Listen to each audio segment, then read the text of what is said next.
Well. Clemson Tiger fans, college football fans, welcome back to another episode of the All In Show right here on Clemson Football at the Voice of College Football. Thank you so much for joining me. Got a jam-packed show for you guys tonight. Going to give you a little preview of Clemson versus Citadel kicking off this Saturday, 3:30 p.m. Eastern.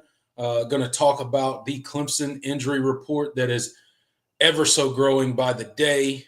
Give a quick recap on the Pitt game this past weekend where Clemson eked out a win against the Pitt Panthers. All of that coming up and more tonight in tonight's show.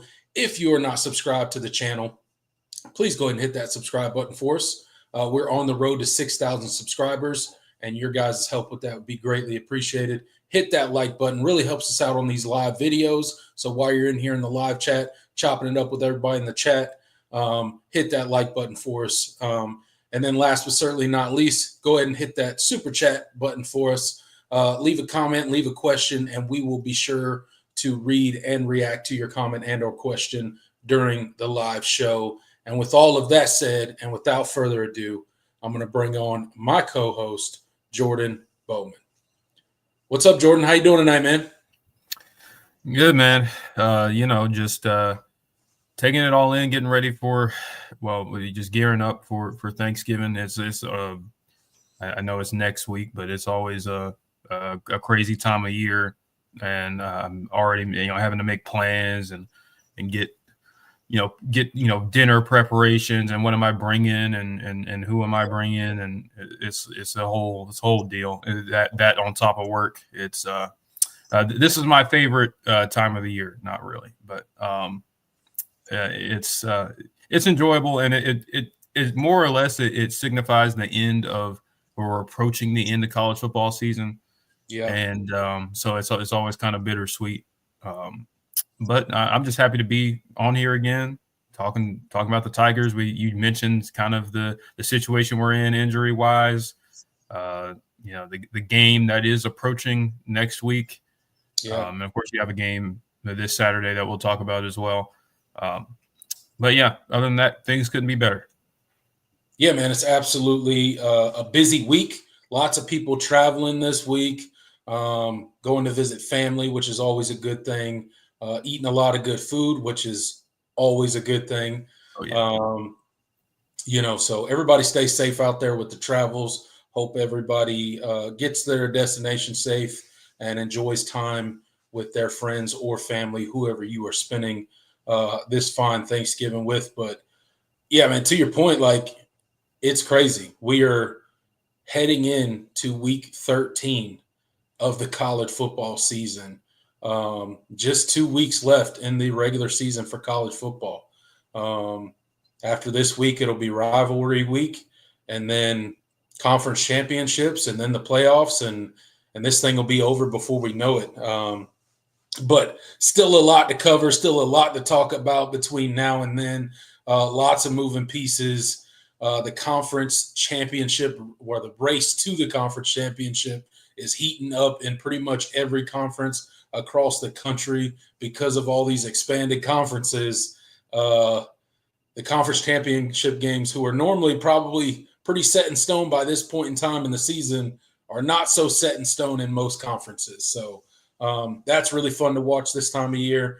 Obviously, we got the first iteration of the 12-team playoff, so tons to look forward to. Hopefully it works out for our Tigers. Hopefully we can, get our chance at that ACC championship this year. But again, we don't control that. All we can do is go out there and win the games we got left on our schedule, and hope the people lose that need to lose, and hope the people win that need to win. Yeah, man, you nailed it. We're just kind of, Clemson is certainly not, in control of their own destiny. They're living on a prayer, quite literally, right now. Yeah. But they do have an opportunity to finish the season strong. 2 in-state opponents, of course, your biggest rival next week, who's playing really good football. So, let's. It's going to be a very eventful couple of weeks. Positive or negative, that's for sure. Absolutely. It is certainly going to be eventful. Lots can happen between now and the end of rivalry weekend, and it's going to be fun to watch in college football. Before we get started in the show tonight, I did want to send up some prayers, some thoughts to Julie Venables, Coach V's wife. Got word in the media. I guess her cancer's been back for a while, but just got word through the media that she's been going through chemo. She just went through another surgery. So I know Coach V and his family have a special place in the heart of pretty much every Clemson fan. So sending prayers her way. Hope she, recovers quickly and can beat this thing once again. So it's unfortunate news, but, I know she's got the best doctors and the best medical team out there. So hopefully she can pull through on the other side of this. Yeah, absolutely, man. Cancer sucks. It does. And, it was certainly, Brent, when he was here, he talked about their journey the first time. So, it's always a very, very difficult thing to discuss, but it's a part of why Clemson does what it does. With the ladies clinic and everything that they do with breast cancer awareness. It's very important. And so just to reiterate your sentiments, man, our thoughts and prayers are with the Venables family and with Julie and that family. So anyway. Yeah. Speedy recovery. Prayers to the Venables family. Shout out to the comment section before we get started tonight. We got Tiggs in here. John Sarian is in here. Isaac Smith, Alexander. Jay is in here. I think that's everybody so far. Thank you guys for getting in here and getting into the live chat already. As you guys know, we will turn the show over to you guys once we are done with the planned portion. But we got lots to talk about tonight. So let's go ahead and get into it, Jordan. And the first topic we're going to talk about tonight is the third iteration of the college football playoff rankings debuted yesterday. Clemson checks in at number 17, up 3 from last week. The top 5 rounds out with Oregon, Ohio State, Texas, Penn State, and Indiana. Any shockers as you go through that top 25 of the college football playoff committee's rankings? Anything that stands out to you? Anything that surprises you? And what do you think about Clemson checking in at number 17? Yeah, I mean, nothing too shocking. I think there's been a lot of complaints about, the SEC bias. I don't have too many issues with the top 25. I was a little surprised to see Missouri still ranked this week. But, I think more or less it's Will Qualkenbush, I think he put it really good today on Twitter, and kind of why it's been kind of annoying to rank these teams is because some of the teams with the best wins in the country have multiple losses, and then the teams that are undefeated or one loss have benefited from a favorable schedule. So it makes it extremely difficult to weight, like a power rating, how good, who do we think would beat who versus okay, who deserves to be in? And I think that's kind of the delicate balance that the committee is trying to. I don't feel bad for them because they're all paid very well for what they do. A lot of these are university athletic directors and presidents. Like I don't feel too bad for them, but it does make it difficult when you're trying to balance that sort of those two dueling philosophies and ranking teams. So, I don't have too many issues with it, honestly. Clemson coming at 17, that you're in a position where you could benefit from some chaos if you went out. But right as it stands right now, I still think that your only real true path to the college football playoff would be to backdoor into the ACC championship and win it. But and again, that you're going to need a lot of help for that to happen. I say a lot of help, but really, I mean, I know a Miami loss would definitely would change that whole thing. But Miami is really good, and the two teams they play Syracuse and then Wake Forest. Wake Forest this weekend, and then I think this week. And then they finish up with Syracuse. That's right. Yeah, Wake Forest this week, Syracuse next week. So, yeah, maybe. I mean, Syracuse definitely feels more plausible than Wake right now. But it feels like the most. If they're going to lose a game, and you had to pick one, you'd obviously pick Syracuse. Syracuse is a better team than Wake Forest. Wake Forest is not a very good football team this year. Syracuse, when Kyle McCord is on, when he's feeling it, he can absolutely dissect a defense. And you look at that Miami defense, they haven't played well really at any point in time this season. That's really Miami's Achilles heel is their defense. You've seen the time and time again that Miami's offense, Cam Ward specifically, has had to come out there and play hero in the fourth quarter and come back from multiple double-digit fourth-quarter deficits, second-half deficits, to eventually win most of their games, which is why it wasn't surprising when you saw Miami drop a game, right? We talked about it all year. They were just playing with fire, and they eventually got burned. Did anybody specifically pick the Georgia Tech game? There might have been somebody out there, but it was hard to pick what game it was going to be for Miami, but you just knew that they were going to lose one. For Clemson, we need them to lose another one. So out of Wake Forest and Syracuse, if you're a Clemson fan, you are a Wake Forest fan this weekend, and then you are a Syracuse fan next weekend. Yep, absolutely. The other route is a lot more difficult. At SMU,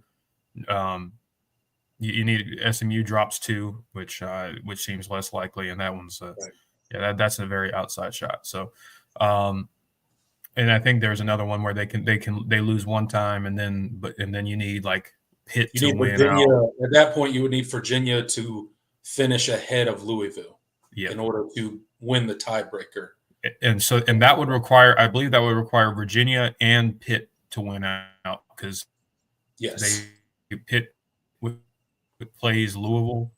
And so and also I think I don't remember who their last opponent is, but so that's a whole more convoluted. It's a much more complicated scenario. Yeah, if SMU only drops one game and Clemson ends up tied with them, there we would need a lot more to happen other than just SMU losing a game.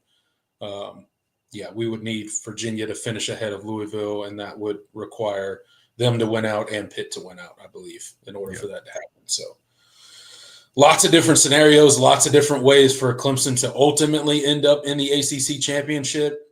Are any of them highly likely? No, but they are possible. There are legitimately possible scenarios out there in which Clemson could end up in the ACC championship game, in which case you would absolutely need to win that game. And then you'd be in the 12-team playoff. I really honestly believe that's Clemson's only path. I know they're sitting down there at 17. If there was some kind of chaos up above, maybe they could somehow, but I just don't think Clemson resume would warrant them. I don't think the 12-team. I don't think the committee would put them in. You look at Clemson's schedule, their strength of schedule, who they beat, who they lost to. It's not a good look for Clemson right now as far as the two games that we've lost and how we lost them. You would ultimately, hopefully have a win against South Carolina, which would be a very good win. But is that enough to get you in? I don't think so. So I really do think Clemson's got to hope that getting into the ACC championship somehow happens, and they can obviously, if they get into there, they have a really good shot of winning and then ultimately going on into the 12-team playoff.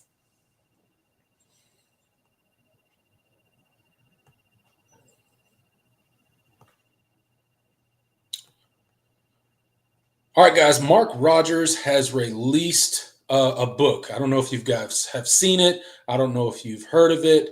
I'm going to show you the Amazon page right now. It is called Disputed National Champions. He basically goes over the historical 1990s reset, deep dive into the chaotic world of college football championship decisions during the 1990s. It's a pivotal decade that reshaped the sports in an unprecedented way, leaving fans and experts questioning the system and legitimacy of the crowned champion. So, if you yourself are a college football historian, if you like looking into the past and all of the shared championships and some of the crazy ways that people got crowned champions in the 90s, that stuff is super interesting. And if that interests you, I encourage you to go check out Mark Rogers' book, Disputed National Champions, College Football's Historical 1990s Reset. You can get it over on Amazon for $9.99. You can get it on your Kindle if you have a Kindle for 99 cents. So go check it out. Leave a review over there. Let Mark know what you think of the book. And that would be greatly appreciated for you guys supporting what he's doing there. And it'll be a good read for you guys. You won't regret it. Yep, I can vouch for that 100%. And Mark is he's like a Wikipedia page for college football history and trivia. Yeah, talking to him about like the 1985 college football season, he could rattle off like who was the national champion. What big games happened that year, like what. Yeah, so I mean, I greatly recommend that book, seriously, if you guys are interested in college football history, because Mark knows his stuff. The stats, the scores, the games, the players that he just has just in his brain, ready at any given time is absolutely insane. So go check out the book, guys, and let them know that the guys over on the Clemson page sent you over there. All right, Jordan, this Saturday is both Senior Day and Military Appreciation Day, both big days in Clemson, South Carolina. They do big celebrations for both of these things. All the seniors will come down the hill one by one. They will run down Dabo Swinney. Their family will be down there. There'll be a big plaque with their jersey and their name, and it'll be a very emotional day in that way for all of the seniors on Clemson's roster, all the guys that will be leaving at the conclusion of this 2024 season. It's also Military Appreciation Day, one of my favorite days, not only because it's honoring the military, but I love when we break out the all-purple unis. It's always great when we get to do that. It's fun. So just a quick mention of the seniors that we know are leaving at the end of this year. Tyler Venables, R.J. Mickens, Barrett Carter, Peyton Page, Phil Maffa, Jake Brenningstool, Marcus Tate. What are your thoughts on all of these seniors and what they've meant to the Clemson program, and how excited are you just to kind of watch the festivities as they unfold for Senior Day in Death Valley? And not to mention, we're playing the Citadel, Military College of South Carolina, on Military Appreciation Day. So really cool day coming up this Saturday in the Valley. Yeah, I mean, 100%. Anyone who's ever been to Clemson for any period of time knows how big the military is in the history of the school. Started out as a military college and an agricultural school. So it's massive. You mentioned the seniors for Senior Day. This is a pretty talented crop that you're losing after this year. You mentioned Marcus Tate, Jake Brenningstool, Phil Maffa, Tyler Venables, Peyton Page. I don't have the list in front of me, but I named R.J. Mickens, Barrett Carter. Yeah, Barrett Carter. these are guys that a lot of these guys are gonna miss a lot next year. So, Yeah. but it's cool to see them just kind of get that opportunity of a 100%. And it's always bittersweet. One thing that was kind of highlighted this week with Dabo was the what it mean what the house settlement and the scholarship cap means for the walk-ons on this team. So there's going to be like 30 seniors, like 30 plus guys running down that hill, Right. Because they're going to have to cut those walk-ons because the scholarship limit goes to 105, but also the roster cap is also at 105, and Clemson Right. has over 130 like kids on the team in total, and 85 of them are scholarship guys. So I mean, you can do the math on how many you might have to cut. So Dabo was talking about it this week and kind of how frustrated he's been with that whole thing. So you're going to be seeing a lot of guys, unfortunately leave the program. Probably, in some ways prematurely, probably sooner than they would like. So that kind of sheds a light on one of the downsides. And Clemson in particular is, they're going to get hit hard by that because, again, Dabo he is all about the walk-ons. Clemson has one of the largest walk-on programs in the Power Four. So, they're, a lot of kids that have been a part of the program, are going to have to go find somewhere else. Or, I mean, of course, you're cutting guys that are graduating, but some of them won't be able to take advantage of a graduate year or the ones that still have COVID eligibility that won't get to take advantage of that. So, that's one of the negatives. Especially if you're Dabo, he's a guy that, like I said, he cares a lot about the walk-ons. He was a former walk-on himself, so I'm sure it was pretty hard for him to have those conversations, making those cuts. But we'll get to see a lot of them run down the hill a lot more than usual, and not just the scholarship guys we mentioned. Yeah, absolutely, man. It is unfortunate what the house settlement, with anything that, anything new rule that comes out, there are always unintended consequences, and Dabo kind of highlighted the unintended consequence of the house settlement, and it's great that scholarships are going to 105. But the caveat to that is you can only have 105 people on your roster now. So that greatly, limits your roster. Can't have any walk-ons. Everybody on your roster's got to be under scholarship. So walk-ons are non-existent now. That walk-ons don't exist in the world of college football anymore. So that's an unfortunate thing. And they're probably cutting 30 to 40 guys at the end of this season of just guys that won't be able to return to the program. So it's unfortunate. But luckily for the seniors and those walk-ons that have been there running scout team for this Clemson team for many years, they will be honored as seniors. They will get to run down the hill. It's going to be a long day of watching seniors run down the hill before the actual team gets to run down the hill. But it'll be good for those guys to get their moment. Even though a lot of them never saw the field and were never going to see the field, doesn't mean they didn't contribute to this team. So shout out to them. Hopefully they get their moment, and that can be something that they can hold on to. Yeah. It was my understanding that I don't think the walk-ons are completely going away. I think it just you can't have. I think you can only have 105 kids on your roster, period. And so all of them can be scholarship, and you can choose.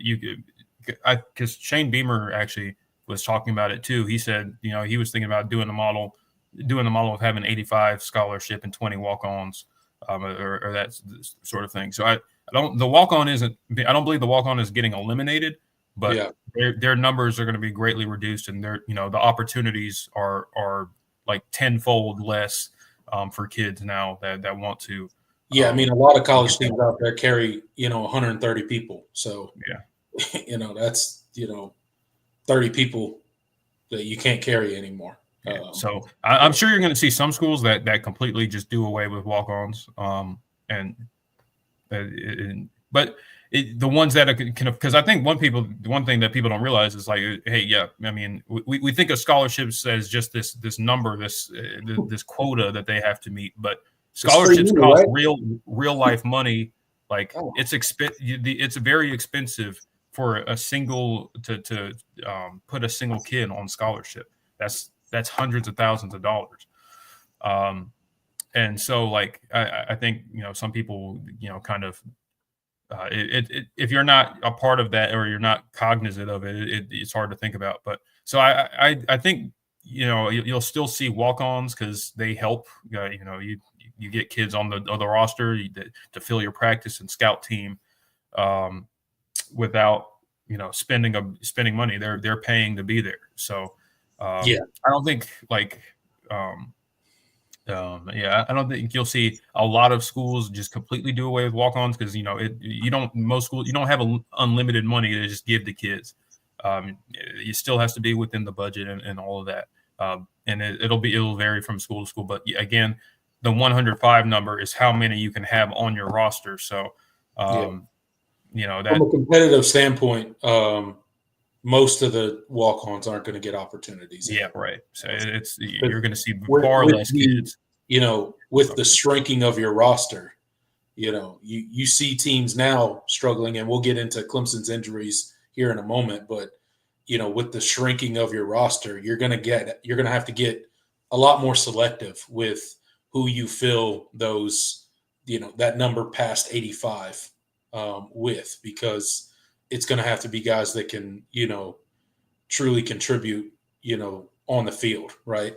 You don't have a lot of spots where you can just, you can take walk-ons that are going to just be, a 4-year guy on the scout team, right? Like, I don't know if that's going to be I don't know if that's going to be realistic to do that anymore. And I know Clemson's done that in the past. They've had plenty of walk-on guys that they were never going to play. Right, they were going to be scout team guys for 4 years. They were going to contribute in that way, giving the defense and the first team offense the best look possible, and that was kind of it. But those opportunities, I think, are going to quickly become a thing of the past. Yeah, and it's going to again, for a coach like Dabo, like it's that's certainly a kind of a kick to the teeth, so to speak, because that's one of the things he's always been very prideful about is Clemson's walk-on program and the guys he's had and the opportunities he's given. Some most of them don't make it on scholarship, but the ones that do, it's always cool to see that too. So. That's just kind of the reality of college football and the direction we're headed right now. So, Yeah, I mean, it is what it is. But shout out to the seniors. Shout out to Tyler Venables, R.J. Mickens, Barrett Carter, Peyton Page, Phil Moffa, Jake Brenningstool, and Marcus Tate. Those are the ones that I know for sure will be leaving after this season because they have no eligibility left. So they will be on their way. Most of them really big time contributors for Clemson. Really, all of them have been huge contributors for the Tigers. So shout out to them and getting their senior moment. It's going to be a pretty special day. And the Military Appreciation Day, the Purple Uni Day, it's going to be good. It's always fun to see Clemson do that. So real big day coming for the Valley this weekend. As it always is. Yeah, absolutely. Real quick, guys, Voice of College Football Bets. If you guys haven't heard of it, Mark Rogers has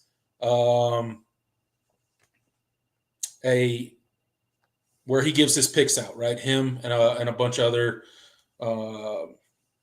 well-versed people, experts, if you will, give out their picks, give out their predictions on games, on the spreads, on the lines, on the over-unders, best bets of the week, all that kind of stuff. If that's something that you guys are interested in, listen to this short video, and we'll be right back on the back. College football is even more exciting with some action on the line. And the games are even better when you're cashing in. And the Voice of College Football is the place to be to get the greatest value. Let's start with my picks. 75% against the money line, 58% against the spread. I've got a 40-year track record. In fact, in 2023, at $100 played per game, you would have netted over $9,300. And guess what? I'm just the warm-up act. Steve Merrill, our ace in the hole, show stopper from Wager Talk. 6 years with the Voice of College Football, over 30 years in the industry. Steve gives us analysis on all the big games, but you can't miss Steve's weekly under-the-radar pick, which went 21-5 against the spread the last 2 seasons. I repeat, 21-5 against the spread. You also get picks from some of our top analysts here at the Voice of College Football, including Steve Dace and Matt Zemek. Become a YouTube channel member or Patreon member for just $99 per month. Go to the main channel on YouTube, click join, and select the betting tier. Do the same thing on Patreon. Make 2024 a winner now. All right, guys, you heard Mark Rogers there. Go check out the Voice of College Football bets.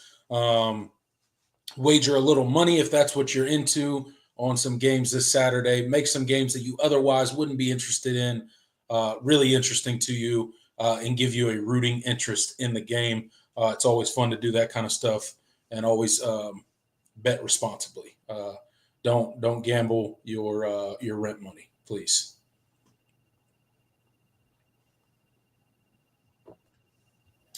All right, Jordan, it's time to give our final thoughts. It's time to wrap up this Pitt game that we watched this past Saturday. Obviously, it was a kind of a tale of two halves, specifically for our offense. Passing offense in the first half was unstoppable. Cade was on it. We were moving the ball up and down the field. It looked really good in the first half offensively in the passing game. The running game, pretty much non-existent, not only in the first half, but the second half all day. We could not run the ball. I think we were in single digits in rushing until Cade broke that 50-yard run at the end of the game to put us looking a little bit more respectable in the run category. Offense was just non-existent in the second half. We didn't run very many plays, and the plays that we did run didn't work at all. It was just a poor performance in the second half. There's really no other way to say it. Defensive line played well, 8 sacks, right? 4 by our board, TJ Parker. I think 16 tackles for loss on the day. So the defensive line, front 7 played pretty well. On the back end of the defense, lots of mistakes, lots of pass interference penalties. Penalties and mistakes overall were kind of crucial in various points in the game for Clemson. But again, we made enough plays to get the job done. Clemson wins the game 24-20. But again, on that back end of the defense, when you're allowing 350-yard passing to a backup quarterback, not your best day. And our best cornerback did not have his best day either. So as you've gone back, watched the game, had a little bit of time to digest it. Any other thoughts that you have that we didn't already cover in the post-game live video on this past Saturday's win against the Pitt Panthers? We kind of hit on most of it. In the post-game show, I really think.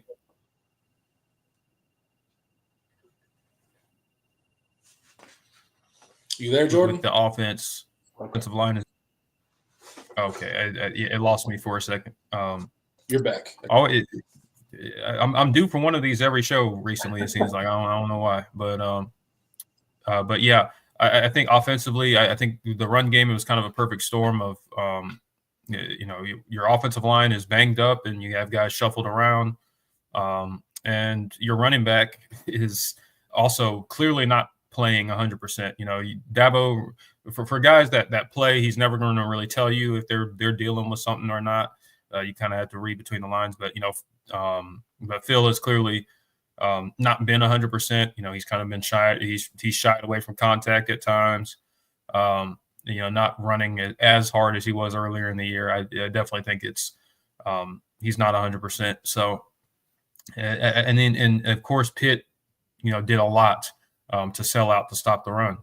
And so, and that's why it was so frustrating in that second half. I mean, when you only have 27 yards of offense, when Pitt is literally selling out to stop one thing, and they're allowing themselves to be so exposed on the back end, which you did in that first half. So that's one of the things that's been frustrating about this offense is when the defense is obviously giving you something, you're not getting it at the rate that you need to, as consistently as you need to. Like you should have made Pitt pay a lot more for how they played you in that second half than you did. Yeah, I mean, 27 yards of offense is until the final drive of the game is inexcusable in the second half. But they pulled it together. I mean, your quarterback made a fantastic drive, fantastic play to seal the game, and the defense came through. You mentioned, speaking of the defense, it wasn't a banner day. They certainly did enough to give you an opportunity to win the football game. I mean, that effort in that first half was basically flawless outside of the one drive, Pitt's second drive. So I don't have too many complaints. I think ultimately your corners, they got to be better in run support, and they have to be better. They had to be a lot better on just finishing tackles was kind of a frustrating thing at times. Given a lot of and again, you mentioned Avion Terrell did not have his best game. That was true. Jalen Lucas did not have his a great day either. I mean, he logged a season low, I believe, in snaps, and Ashton Hampton outsnapped him for the first time this year. So, maybe that's a sign of sort of a rotation change to come. I don't know. I mean, we've seen Jaden play better, but Ashton he's certainly earned more time. So I hope to see that continue. So. Beyond that, I mean, I think Barrett Carter, I talked about it. I thought he had as much as he had to play, I have to give him credit. He played a lot of snaps in this game. I believe over 80, probably 80 snaps. I think it was 90 something. 90. Yeah. Okay. Yeah. Pitt had the ball for a lot of the second half. So yeah, I mean, it probably that snap count was definitely up there. So I mean, I thought he played hard, and he had some tough assignments. I mean, he had to cover Desmond Reed out of the backfield a few times. That shoestring tackle that he made on that little seam route where he kind of leaked out, and Barrett was covering him in man coverage, and he got beat. But he made that shoestring tackle. That was good. There was nobody in between Desmond Reed and the end zone if he doesn't make that tackle. So. Got to give him a lot of credit there. I thought he battled. So I think on the rewatch, he definitely showed out a lot more. I mean, I think defensively, you just the consistency is still leaving a lot to be desired. And again, after the Virginia Tech performance, I told, I mean, you and I both were like, we don't think this defense has turned the corner. I mean, it's great that they played well, but they were facing a Virginia Tech offense that was not 100% at all. And then you go up against a Pitt offense that's reeling with offensive line injuries and a backup quarterback, and they had more success in that second half than they probably should have. That does not make me feel a whole lot better, for the matchup next week, and any matchup against a very capable team moving forward. But we'll see what they can do. They're certainly the more healthy side of the ball right now. So maybe we see sort of an improvement. But at this point, you're 10 games in. At a certain point, you kind of are what you are.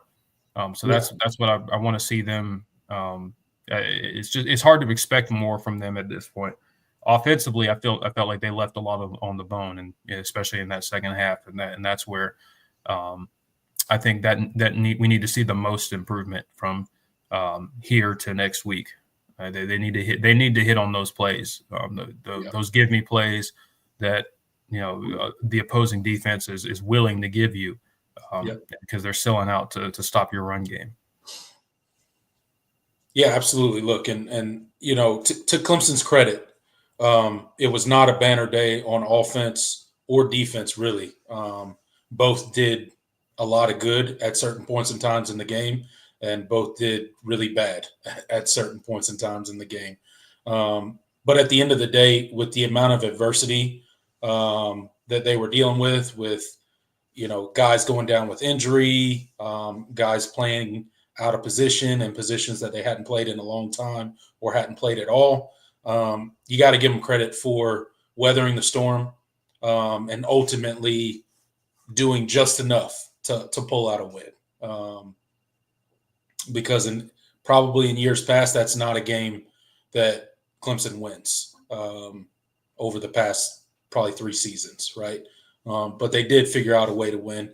And Cade Klubnik, the leader of your offense, pulls out an absolutely amazing play, a play that will be replayed for years to come. It'll be one of his legendary plays that people always talk about when they go back to talk about Cade Klubnik and his time at Clemson. That'll be one of the plays that they point to. And it was a great play call and executed even better. The blocking was great. He had one guy to kind of beat, and he absolutely beat him. That safety had no chance. And once he passed him, everybody knows Cade is a lot faster than he probably looks. And once he gets out into the open field, you're not going to catch him. So shout out to him for that amazing run. Love to see the spirit and just kind of how amped up he was after that run, kind of talking a little trash to the Pitt fans because I'm sure they were giving Clemson sideline the business. He was pointing at his nameplate, and they were giving him hell. I don't know if I've ever seen Cade Klubnik quite that amped up after a score, but it was fun to watch. It kind of reminds me of him and Trevor were very similar in that way, where you never see them get that amped, like trash talking. You don't see it that. I remember the Miami game in the COVID year. Yes. I think Trevor ran in a touchdown and then spiked the football and started and got in a Miami defender's face and got an unsportsmanlike. Like that was uncharacteristic of him. So but it was one you were okay with because that's outside his character, and clearly they were provoking him to do something because otherwise he wouldn't have acted that way. Yeah. And Clemson was jawing as well. I mean, TJ Parker was talking about it. He was trash. He was trash talking to the offensive tackle he was going up against. And, he was trying to be friends, and I wasn't having none of that. So it was a very chippy game for both teams. It was physical. And they really got after it, and that was kind of the game. And Cade on that play, he wore his emotions on his sleeve. That's right. So that was cool. Yeah, love to see it, man. It was a great play, and definitely one that'll go down in the books for one Cade Klubnik. That'll be one they point to when his career is done here. So I think we'll go ahead and leave the Pitt game there. Pretty much covered everything we need to cover there. What we need to talk about, though, Jordan, is the official Voice of College Football. I want to say Twitter account, but it's not a Twitter account. It's still a Twitter account to me. I don't care. I don't think I'll ever be able to call it X without forcing myself to do it. But go check out the Voice of College Football on X. The official count of the Voice of College Football for the best discussion, debate, and analysis without an off season. They constantly put out a ton of content there, so it's a great resource to go check out what's going on with the Voice of College Football and all the different team channels and stuff that's going on. Mark Rogers does a good job of kind of promoting on there and putting out all the information and everything that's going on with the Voice of College Football. So go check it out and let them know that the guys over on the Clemson channel sent you. Absolutely. It's a great follow. So, and while we're talking about Twitter, go follow Jordan Bowman on Twitter. Let's see, he's a good follower as well. You got lots of stuff over there. So, what's your Twitter handle, Jordan, for the people? Yeah, I'm sure it'll show it if you hide the banner. But yeah, at Jobo0209 on Twitter /X. Yeah, feel free to give me a follow if you guys are active on there. And yeah, we got to get you on there. I'm not put you on the spot. I do need to start one. Maybe that'll be my goal before the season's over to start a Twitter account, so I can hop on there with you. Yeah. Oh, it's a great time, man. It's a great time. the antics are something. So we'll see. We'll see if I can make it happen before the season's out. All right, Jordan, we got a lot to talk about with this Clemson injury report. It is growing by the freaking day, I swear. The amount of names that are on this list is getting a little ridiculous at this point. I'm not going to lie. And the names that are on, not just the amount of names, but the names and the contributors that they are is starting to become worrisome for this team. Specifically along the offensive line. Before we get into every name on this list that we're going to talk about, I want to mention that Dabo Swinney had an interview, obviously this week, like he does each and every week, on Tuesday, and said that 9 offensive linemen were not practicing on Tuesday. And I don't think that included the ones that we already know are gone for the season. So I don't know who along the offensive line practiced on Tuesday, but apparently it wasn't very many. So we are in a bad way. Matt Luke has got his work cut out for him this Saturday, I'm sure, piecing together an offensive line. But we're going to go ahead and jump into this injury report. I'm going to list off the names, and then once I'm done with that, Jordan, you can give your thoughts and highlight the ones that you think we really need to talk about. And then we'll deep dive into that offensive line and give our thoughts about it at the end as well. Tyler Brown out for the regular season officially. They're going to redshirt Tyler Brown, and he'll be back for the postseason. So I think he's pretty close to being able to play right now, if not being ready to play. But they're just going to hold him and get this season back because he spent the entire season injured, basically. Tristan Lay, still day-to-day. Marcus Tate, still day-to-day. I don't think they're playing in this game. I don't think either of those guys are playing in this game. I don't think they need to play in this game. I don't think they should play in this game. Elijah Thurman, out for the season. He's got to get surgery. Dabo said tightrope type surgery with a plate. So obviously he's going to be out for the season. He did say it wasn't some long-term thing, so they hope to have him back by spring. So hopefully that's the case. Hopefully he can shake back because he's probably going to be a big contributor along this offensive line come next season. Troy Stellato. Man, I hate this for Troy Stellato, dude. Like, this is a guy that has battled injury after injury after injury at Clemson. And here we go again with yet another injury. He tore a ligament in his thumb. Apparently he's been battling with it for the past couple of weeks, and he just feels like that he cannot contribute the way that he wants to anymore, and he needs to shut it down and have surgery. I hate it for him just because of all the struggles that he's had and how well he started playing this season. He's had a really good season so far, and it's just unfortunate for him to have yet another setback. I know it's got to be maddening to him at this point with the amount of injuries that he's dealt with in his Clemson career, but we wish him a speedy recovery. And luckily for us, we will have him back next season, I hope. DeMonte Capehart had to have surgery. I think he had tightrope surgery as well. I mean, Clemson's just out here handing out tightrope surgery like it's, like Oprah used to hand out free cars to her audience or whatever it was. Wade Woodaz day-to-day with that soft tissue contusion that was on his thigh. Now they said it's kind of traveled down to his calf. So I don't expect him to play this week either. I think he's still pretty limited. RJ Mickens, day-to-day. Shelton Lewis, obviously out for the season. That's kind of the list of guys right now. Jordan, what are your thoughts on that list before we really dive into this offensive line and talk about them for a little bit. Yeah, we talked about how I think at some point in the midpoint of the season we were talking about, man, all things considered, we're in pretty good shape injury wise. We have a couple of guys that are dinged up, a couple of guys we're out, that are going to miss significant time. But compared to last season, boy, yeah, and we can ask for much more. But it seems like all of that just decided to come back and bite us. The injury gods hurt us.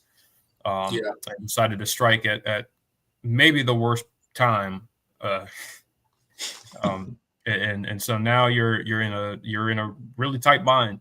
Maybe not for this week. I mean, you'll be able to piece together a team good enough to beat the Citadel, but makes you worried about kind of the long term, the immediate short term in terms of next week, and what your whatever game you play beyond that is. It just sucks, man. I mean, you mentioned losing Elijah Thurman. That's massive. Because you have two guys in Tristan Lay and Marcus Tate who are still working their way back. Tristan Lay seems to be a lot farther along than Marcus at this point. Marcus has been dealing with his injury for a lot of the season as well. So it's having a guy like Elijah Thurman, who's as talented as he is and as versatile as he is and can slot in basically wherever you need him to, and not have him now. I mean, now you're really digging in deep as far as your depth. And so it's disappointing, man. And then, Wade Woodaz, you missed him a good deal, especially with Sammy Brown, getting out with targeting. He'll be able to play this weekend because it was in the first half. So he'll be able to play in the first half against the Citadel. But it's your depth is really being tested, and in some of these spots you really can't afford to. Hopefully you get RJ Mickens back. I would expect him not to play too much on Saturday. You're going to need him next week in a big way. You're in a tight bind right now. That's the reality. Hopefully you get like I mentioned, Tristan Lay and Marcus Tate are working their way back. I think you hold both of them, to be honest, and find a way, because I think the chances of you getting Tristan back are pretty good for next week. So don't do anything to kind of put him at risk for re-aggravating something or whatever, and just kind of taking it cautious from here, because you're in a very delicate situation right now roster wise. So. And that's not even without we're discussing the extent that the offensive line is banged up right now. Yeah, I mean, let's go ahead and dive into the offensive line and the situation that we are in now. Obviously last week we rolled into Pittsburgh, figured out that Marcus Tate and Tristan Lay did not travel. Elijah Thurman was going to get the start at left tackle. Harris Sewell was going to get the start at left guard. Ryan Lithcom at center. Walker Parks at right guard. And Blake Miller at right tackle. That was the line heading into last week, and that lasted for all of one snap. When Elijah Thurman went down, got his ankle rolled up on, we saw the replay. It looked bad. It obviously is bad enough for him to need surgery. And then it was a hodgepodge offensive line at that point. You move Blake Miller over to left tackle to kind of try to keep Cade as clean as possible in the game with a very aggressive Pitt defense that you knew was going to come after you already. They're really going to come after you after you're playing musical chairs along the offensive line. Walker Parks moves over to right tackle. Harris Sewell moves to right guard. And you bring in Trent Howard at left guard, and obviously Ryan Lithcom still at the center position. What is this offensive line going to do coming into this Citadel game? Obviously, we're playing a team that is very outmatched. The game is not going to be close, you would assume, right? But with that said, I mentioned Dabo's comments earlier in the week, just yesterday, saying that 9 offensive linemen were not practicing as of Tuesday practice. Now, did more of them practice today? I don't know. But that doesn't bode well for this Clemson offensive line or Matt Luke. So what do you think this offensive line looks like? Not that it'll matter very much this week, but it will 100% matter come next week. And I don't know if all these injuries are going to be solved come kickoff against the South Carolina Gamecocks. And this could be a problem because they have a very good defense. I mean, yeah, I mean, you hit on it. I mean, really, with this offensive line, man, having 9 guys out, and especially, I mean, not knowing, all the names that didn't practice on Tuesday. The hope is that, the way the fact that he didn't say, those names, a lot of it could potentially be precautionary with some of these guys. Maybe they're a little banged up, but not necessarily a scratch to play on Saturday against the Citadel. If you get the guys, that if everybody is healthy, that we know aren't on the injury list right now, then potentially you could see the same lineup that you saw against Pitt, when Elijah Thurman went out. Blake Miller at left tackle, or Walker Parks at right, but and Trent Howard at left, Ryan Linthicum, and then Harris Sewell at right guard. But I don't know. They're going to get real creative, I think, this week. I mean, that's something that Dabo talked about and Matt Luke has been kind of tasked to figure out kind of offensive line combinations, because they're going to have to have guys ready to go. Potentially you could see a Mason Wade, a Ronan O'Connell. Some of you're getting deeper into your depth chart. So you're gonna have to find a way to piece something together for the Citadel that's functional. I think you will, but the hope is that you come out of that as unscathed as possible, and you get as many guys as you can back for next week, because you're going to need guys as close to 100% as possible going against that South Carolina defensive front. Yeah, you're going to need all hands on deck come next week. And this offensive line that played this past Saturday against Pitt is not going to get it done. You need those guys to get healthy and get healthy in a hurry. So, which brings me to my next question, Jordan. Should Clemson rest? And if they do rest players, who should they rest? And how important is it to limit the snaps of some of these guys this Saturday against the Citadel? Yeah, I think absolutely. I mean, just with how delicate you are from an injury standpoint. I mean, some guys you might not be able to, some of your depth guys might not be able to rest, or rotational pieces might not be able to rest because you have guys injured. But, I think more or less you need to see. I don't know if you'll see guys completely just not play. Like I could see Phil Maffa getting a couple drives or something like that. Yeah. But, I think the goal is to expose them to as little risk as possible, while still giving them an opportunity to get reps in, because that's one of the hardest things. So, I think from a wide receiver standpoint, I mean, you mentioned, Troy Stellato going out, that's massive. That's a massive loss for you in your wide receiver rotation. So, I mean, but, it's going to give some of the younger guys more, more burn. We haven't seen much of Noble Johnson. Tink Kelly played in a couple of spots earlier in the year. But beyond that, we haven't seen much. And of course, you're already down Tyler Brown. So I think, you try to keep Antonio healthy. You definitely need him for next week. TJ and Bryant as well. Give Brenny a couple of drives, but let OPH and Sapp and maybe you see Beneker, because he's only played one game this year, so he can play this week and next week and preserve his red shirt.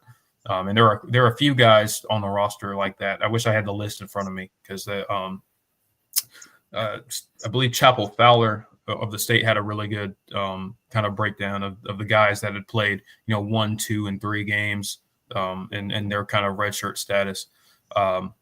So I really think that you got to keep guys as healthy as possible while still giving an opportunity to rest, and we'll see how they choose to manage that. And I'm sure that's a big point of discussion in the on both sides of the football. But I mentioned a couple of guys, defensive line.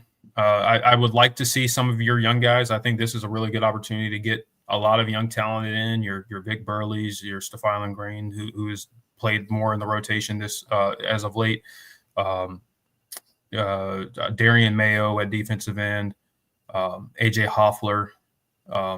Get those guys in, let them play. Put Armand Mason in. Play some of your higher caliber walk-ons if you have to. Rotate a ton, keep them fresh. Don't allow your Trey Williams or Peter Woods or TJ to log a lot of snaps, Jaheim, because you're going to need those guys next week. Yeah. And you talk about guys last week like a Barrett Carter logging 90 plus snaps in the game. I might just give him like one defensive drive and say, all right, you're done. And that's the thing, and that was the next question I was going to ask you is what is that balance between we need to rest guys because guys need to be healthy for obviously the South Carolina game, but hopefully the postseason and what is to come there should we get the opportunity. But then how do you balance that with maybe we need to build maybe we need a couple series to build some confidence on offense and on defense and let those guys run out there and play free and have a couple confidence drives and then kind of roll out your 2 deep, your 3 deep, so on and so forth. What's your thoughts on that balance and kind of how you go about that heading into this game? Yeah, I mean, in a game, I mean, and we'll talk about the Citadel. We obviously weren't going to give them like a huge like breakdown preview, but this is a team that they've been pretty underwhelming in the FCS this year. They have been changing. They're much improved from last year. They were pretty awful last year, but they're in the process of changing their identity offensively. They're not an option team anymore, and so they're going to be throwing a lot at you. Dabo talked about it during the week. But I think it's a good opportunity to get a lot of guys some burn because you're playing a team that, again, has nothing to lose. This is their last game. So, you'll get to see a lot of different looks. You'll get to throw some guys into the fire. And I think, I think ultimately you need those guys to get that experience. And, I would like to see more, you err to that side more so than, trying to play your starters and keep them and get them a good amount of reps. But again, it's a tough thing to balance. And, I've never been a part of a coaching staff to kind of see how that process goes during the week. But, I do want to see, this, a lot of guys play. If you can get however many guys you can play them. We played. How many guys did we play against NC State? Like 100? 100, yeah. Yeah. I would like to see the number get up there. Whoever is available. I would like to see you – I'd like to see everybody that dresses go out there and get a snap. Hopefully the game goes in a way that you can do that. But also, just looking at that injury report that we just got finished going in depth on, that doesn't include the guys that – are banged up, and that's pretty much everybody on the team right now, but specifically more guys than others. Like Phil Maffa, as of late, has really looked hampered. Looks like he's kind of nursing that shoulder. Doesn't look 100% at all. I would like to see him log as little snaps as possible. I honestly I know it's senior day. So he's probably going to play a little bit, but I do not want to see Phil Maffa out there very much. I would like to see him at a less than 5 carry mark. This is the perfect opportunity to get the young backs in. I mean, Jay Haynes has completely disappeared. Get him on the football field. Get Keith Adams Jr. in. Absolutely. Let Jarvis Green get in there. Let Jarvis Green, David Azumume, or Iziamume, and get him in. Whoever to help play Peyton Strecco, give him some good burn. I don't care who you play, just don't play Phil Maffa. Yeah, anybody not named Phil Maffa needs to be the running back in this game on Saturday. I think John put it perfectly. Let Maffa get 1K. I think that would be I mean, give him the opportunity to get to 1,000 because he should have had it last week, but he should have. But I think he's sitting at 998 yards right now, total yards rushing for the season. So he needs 2 yards. So take him out there, first play of the game, run Phil Maffa, let him get 1,000 yards, and then put his butt on the sideline for the rest of the day. One play, 1 carry, get him over 1,000 yards, and then that's it. Let him sit down for the rest of the day. Take his helmet, take his shoulder pad. I don't care what you got to do. Get that guy out of there. We're going to need him for the home stretch, and he looks far less than 100%. I know everybody's banged up at this point in time in the season, but if you just look at Phil Maffa running the past couple weeks, he does not look the same. He's banged up. So give him a week to kind of get right. And I think that'll go a long way. Same thing with some of your guys on offense. You mentioned Williams. I wouldn't. I'd like to see him not log as many snaps. Your big guys that you don't necessarily need. Get as many people rest as you can. I think is the motto going out there, and obviously it'll depend on how the game goes. As we always say, anything can happen in college football. But if you're in trouble against the Citadel, especially this Citadel team, no disrespect, but we probably got some other things to talk about it. Right.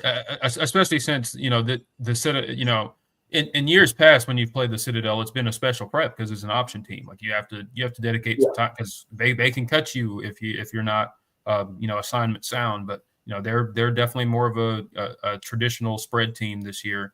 A lot of RPO concepts, more of what you've seen this year. So it'll be you'll get some good coachable moments, but it won't be like, okay, we need guys that are experienced and know what they're looking at to play a decent bit. So we come out of here with the game looking, not having to sweat this one out longer than we have to. Yeah, absolutely. So it'll be a good opportunity to play a lot of these guys because it's not, they're not necessarily a special, what they call a special prep because they don't run anything that you haven't seen before. Absolutely. All right, guys, check out Clemson Live on your favorite audio streaming platforms, wherever you get your podcast. Search Clemson Live. Give us a rate, review, subscribe over there. Let us know what you think. All of our long-form content is over there, so go check it out. Again, rate, review, subscribe on all of your audio streaming platforms. Wherever you get your podcasts, go search Clemson Live. All right, Jordan, since we've already started talking about it a little bit, let's go ahead and talk about the Citadel, give a quick preview.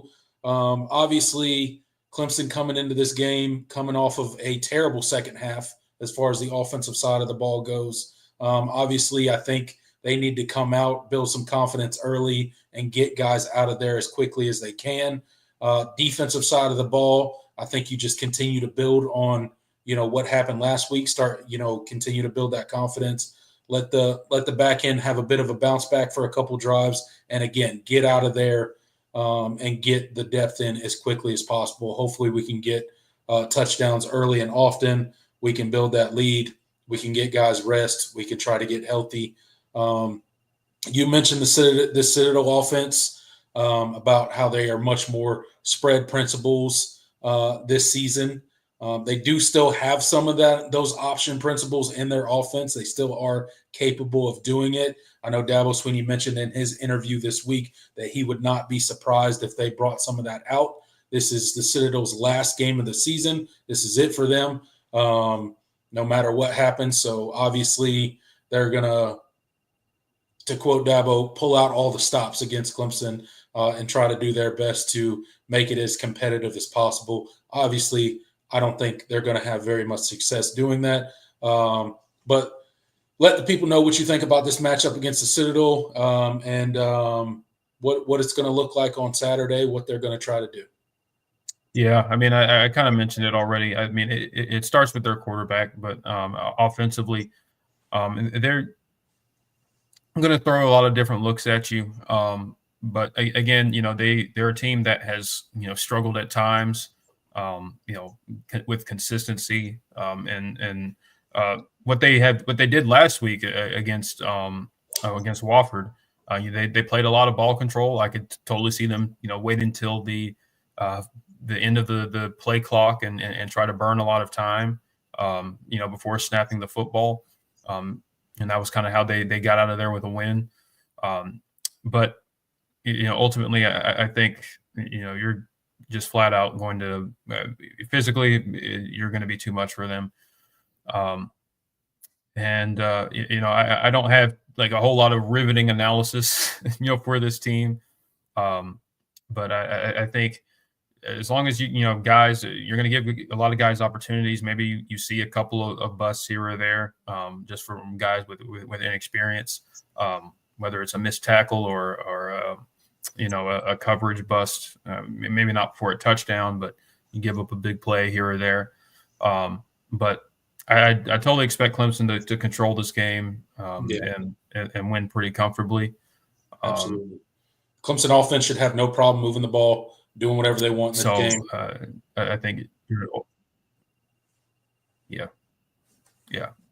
absolutely.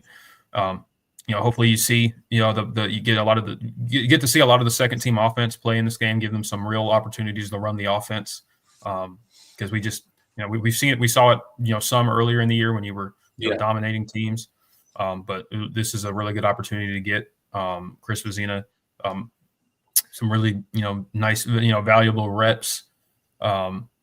So I hope to see that a lot because, you're going to, whether or not, Cade is here next year.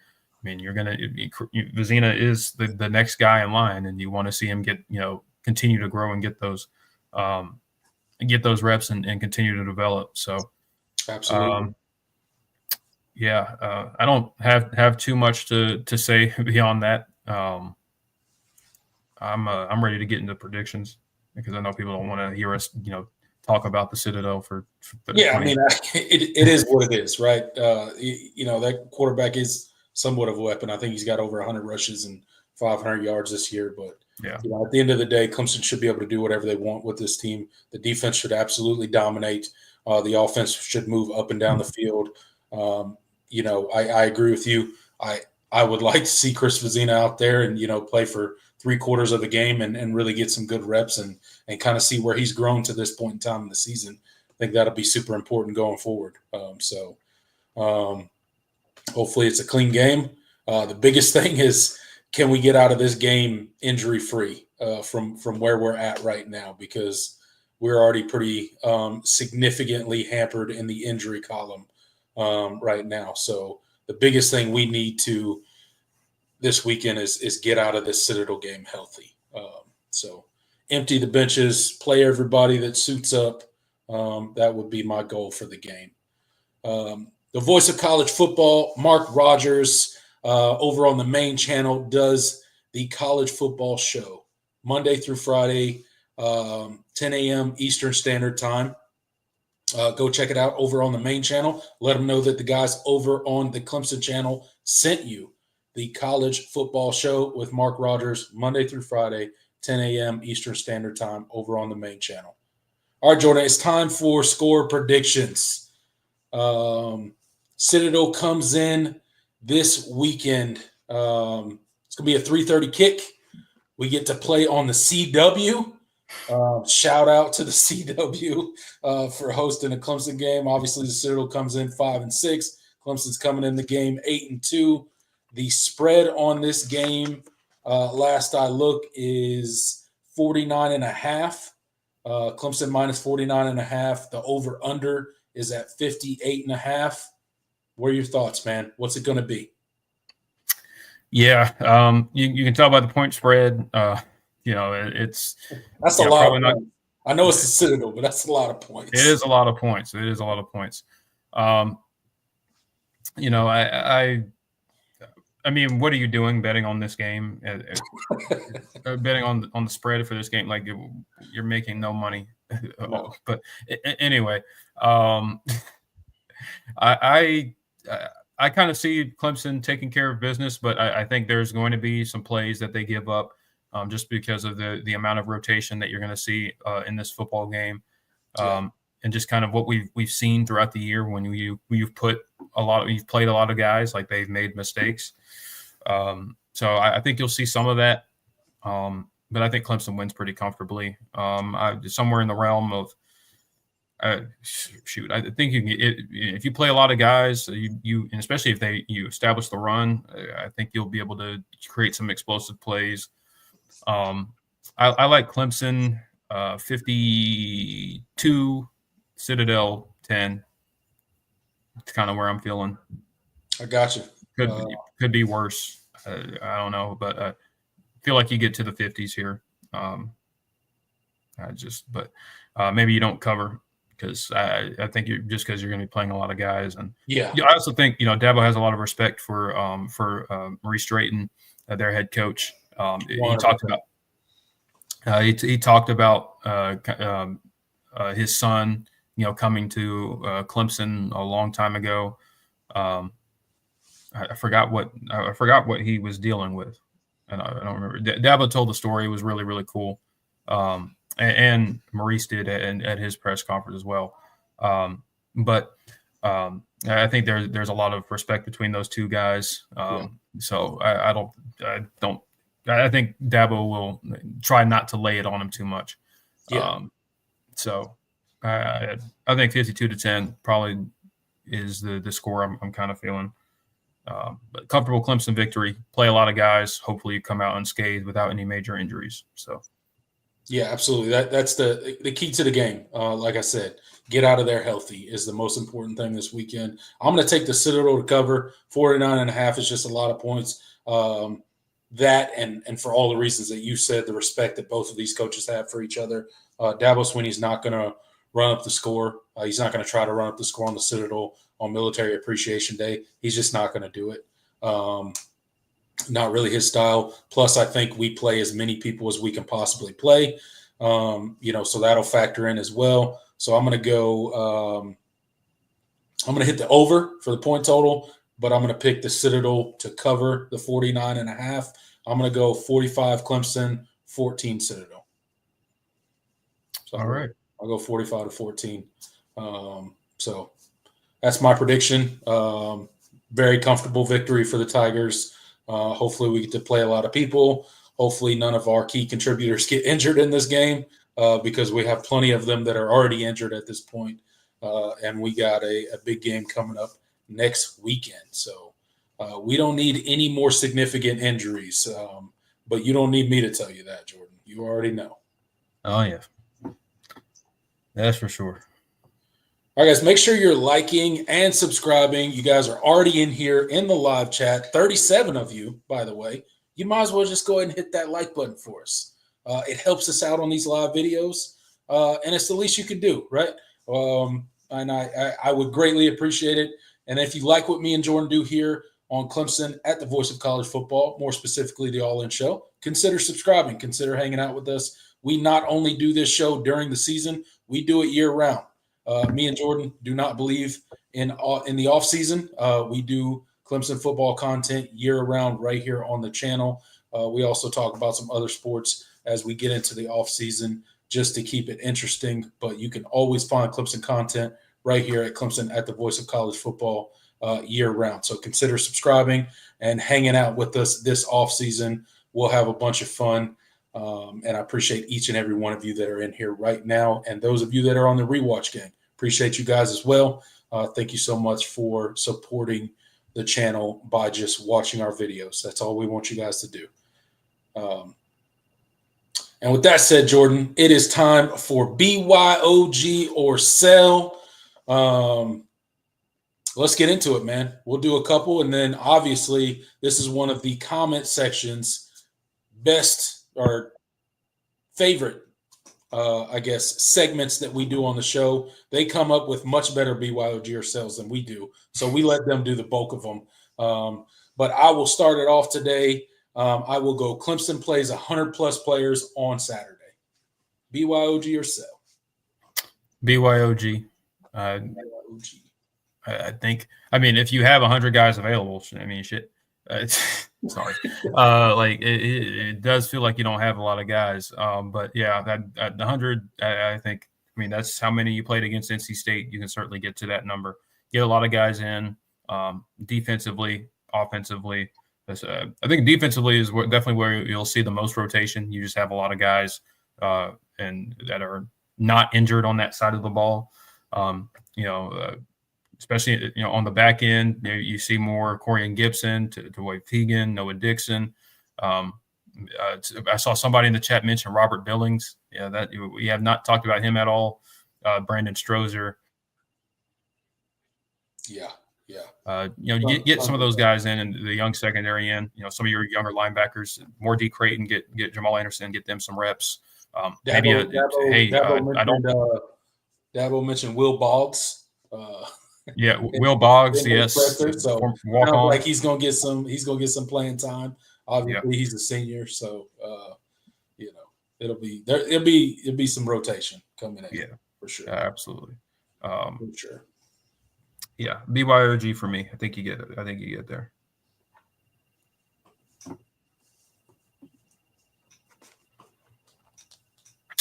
All right, it's me. All right, BYOG or sell, because you stole mine because I was going to ask how many players I was going to do a similar one about how many players we play on Saturday. But BYOG or sell, Chris Vizina. Well, we see we see both Chris Vizina and Trent Pierman lead multiple touchdown drives. Like multiple, like two apiece. Yeah, both of them get at least two. Ooh.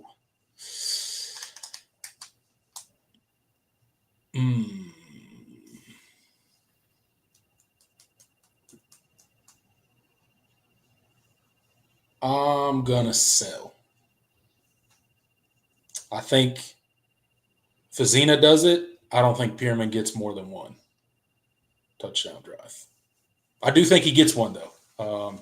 I do think he gets significant time in there, and he will lead a touchdown drive. I just don't think he leads two touchdown drives. But that's just where I'm at. Yeah, I'm with you. Did you get those down? Did you write? Yep. Let me write yours down real quick. Yep. Because we gotta keep track on whether ours play out now. Let's see. While you do that, I'll hit some of the ones in the comment section. John Sarian says BYOG or sell. Banks Pope has a touchdown. Does Banks? You know what? I think there's a good chance there. Is he a senior now? I think he is. He's got to be a senior. He's been here for Banks Pope. He's got to be a senior. He's been here since what? 21. He's got to be a senior. He is a junior. He is listed as a junior. Okay. Feels like he's been here longer. It does feel like he's been here longer, but I guess he's only a junior. But he's had to have been here. Well, he guess he's probably like a redshirt junior because he's probably a redshirt junior. Yeah, I feel like he's been here at least 4 years. Yeah, on the roster he's listed as a junior. Okay. I'll actually buy the BYOG. I'll buy that. I don't know. I know he's not. I guess he's not technically a senior, but they try to get him opportunities in games like this. Like yes, it feels like he's due for one. I'll buy that. I'll buy that as well. That'll be good. It'll be fun to see that. Yeah. Dylan says BYOG or sell. Christian Benchker gets first touchdown. Ooh. Well, I already bought Banks Pope. We see 2 tight ends get touchdowns. I don't know. I do think you'll see him get a couple of catches. I don't know if they'll be for touchdowns though. I'm a sell. Yeah, I hope so, man. I'm so excited about that. That kid has all the potential in the world. Yeah, I mean, look, I hope he gets some real opportunity on Saturday, and I think he probably will in the second half. He's got to. I mean, you can play him as much as you want.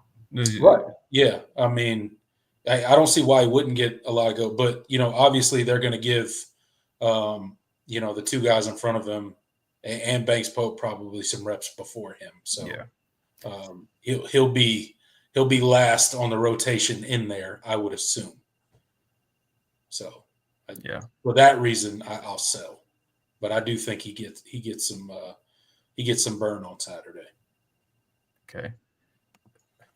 Jay says BYOG or sell. Vizina throws 10 passes beyond the line of scrimmage. He better. I'm buying. He hope better. so. He better, because I'm expecting Vizina to play the most snaps out of any quarterback on Saturday. Yeah. At least that's what I expect. I could be wrong. And you know what? I kind of hope. I don't. This sounds bad, but I kind of hope he if a play is designed to go behind the line of scrimmage, he looks off that and goes to the deeper route. He just checks for something else. He's like, nah, I'm good. I'm not good. I kind of hope he does that. I just want to see him throw the football, because the real time we've only seen him like let one go like maybe once this year, and that was when he came in against Florida State for one play when Cade went down. You remember that? And he took a shot and drew a PI, or it was either a PI or offsides. I don't remember. Might have been I think it might have been a PI. He's got an arm on him. He does. Like to see him get to showcase it a little bit. So. Yeah, it'd be nice. Tig says BYOG or sell. Pierman takes the quarterback 2 away from City. Sell. Sell. Ain't no way. Ain't no way. I think Tigers fan 24. BYOG or sell. Easy E. That's in reference to David. Oh my God. Izumame. 100 total yards. 100 total yards and a touchdown. Yeah, that's. I don't think he's going to get enough burn for that. So, I hope he gets. I can see him getting a touchdown, but 100 yards, I don't think so. He's in. Yeah, no. They're gonna play a lot of running backs on Saturday, I would assume. He would have to get like a gigantic chunk play, like from the. Yeah, like it'd have to be like most of it. Maybe if he got like an 80-yard touchdown run, he might get to 100 then. But I don't think any running back gets to 100 yards on Saturday. Isaac Smith, BYOG or sell. A walk-on starts at offensive line. Now this is a little bit interesting because we don't have a full picture. We don't know the status of people. Yeah, I'm gonna sell because I don't think they'll start. Yeah, but I do think. The depth you will see some guys on offensive line that maybe some don't know their names on Saturday, and you'll see a lot of them probably. Yeah, there's probably a good chance for that. But start, I don't think they start. I think the full first team offense, whoever's healthy, is going to go out there for at least the first couple drives, maybe the first 3 or 4 drives. I don't know. Depending on how the game goes, and then they'll start rotating in very heavily. You'll probably see first team for probably the first quarter, maybe at the most. Hopefully, that's all it is. Depending on, again, how many possessions you get, are you scoring touchdowns, that kind of stuff. But yeah, I don't think they start. Tiggs, BYOG or sell. Maffa 4 carries for 75 yards. God, I hope not. I mean, 4 carries, like, okay. I'll take 1 carry for 75 yards. Yeah. And then you got to go sit down, bro. Yeah. I really do want Maffa just to get 1,000 yards and then go sit on the bench. Like, I don't even want him playing any further than how many ever carries it takes to get to 1,000 yards, which should be 1 carry because he only needs 2 yards, and it's the Citadel. So I want him to play the first play of the game and then go sit on the sideline for the rest of the game. Yeah. I imagine it's like imagine like he gets a wide open hole. And we tell him we tell him to run the 2 yards and just dive. Just fall down, bro. Fall down. Fall down. Don't do it. Don't run anymore. I don't want you to pull a hamstring, roll an ankle, and nothing. Go sit on the sideline. Yeah.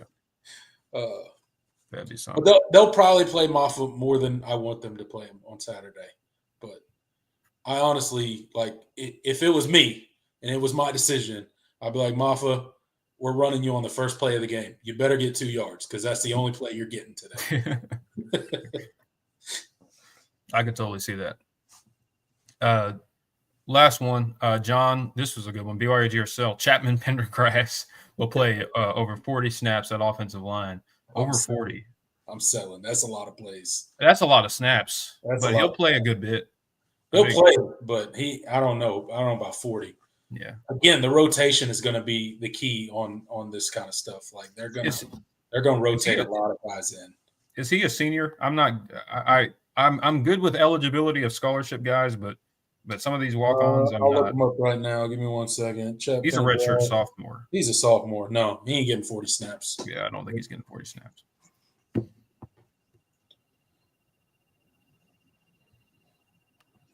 Okay, well, I said last one, but I'll do this one. Good Lord, they're coming in fast. I'm a rapid fire these last three. BYOG or sell, the offense has at least 500 yards of offense, a total offense. That's an easy buy for me. They could get to 500. They better. BYOG or sell, Garrett Riley calls 15 or more screen plays. 15, that's a lot. We don't. I know people think we run a lot of screens, but no team is running 15 screens in a game. That's hardly up. Unless it's just working, unless they literally just are not stopping it. Right. BYOG or sell thing, more than one trick play in the game. That's an easy buy for me. I think Citadel is going to have some. They'll throw some. Oh yeah. Wait, hold on. Wait. I guess I should clarify. Are we saying we see it as in like Clemson runs more than one trick play, or the Citadel runs? Because I think the Citadel does. Well, I could see Clemson doing something. Yeah, well, I'm not saying Clemson wouldn't, but I'm I'm just trying to clarify. Is he just talking in general, or the Citadel? Oh, he says Dylan. He says Clemson will run more than one for practice. Okay, more than one? I don't know. Because one is I think they run at least one. Maybe they probably run at least one, but I don't know if you do another one. Optically that can be taken kind of, especially if you're up. I don't know. It might be a little weird. Yeah. Oh no. Jay says BYOG or sell. Y'all check the Clemson roster online at least 3 times in this game. Yeah, I think that's an easy buy for me.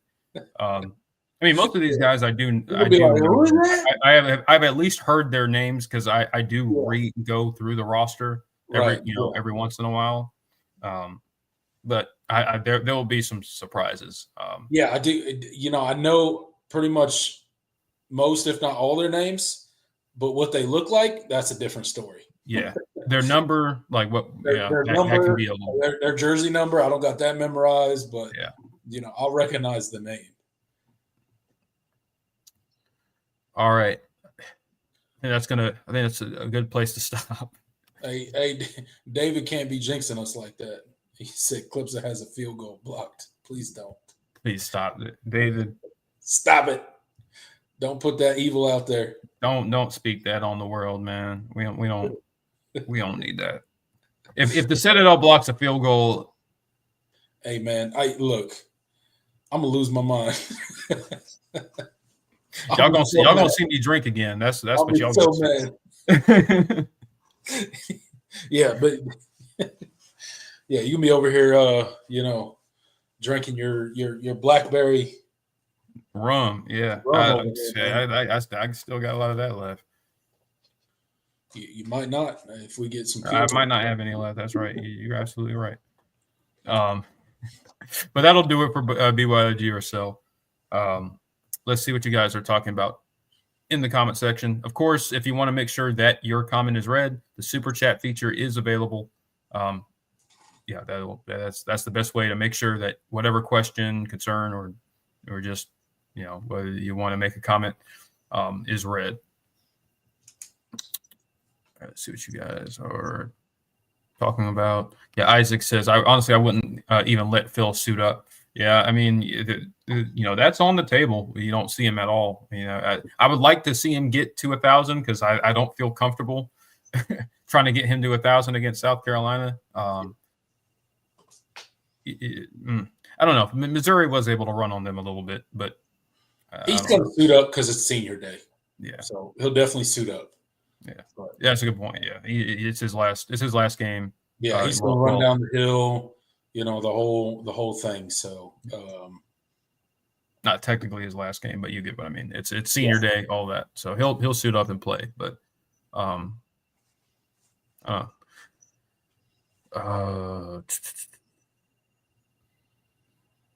David Lowry says Clemson goes for a 2-point conversion.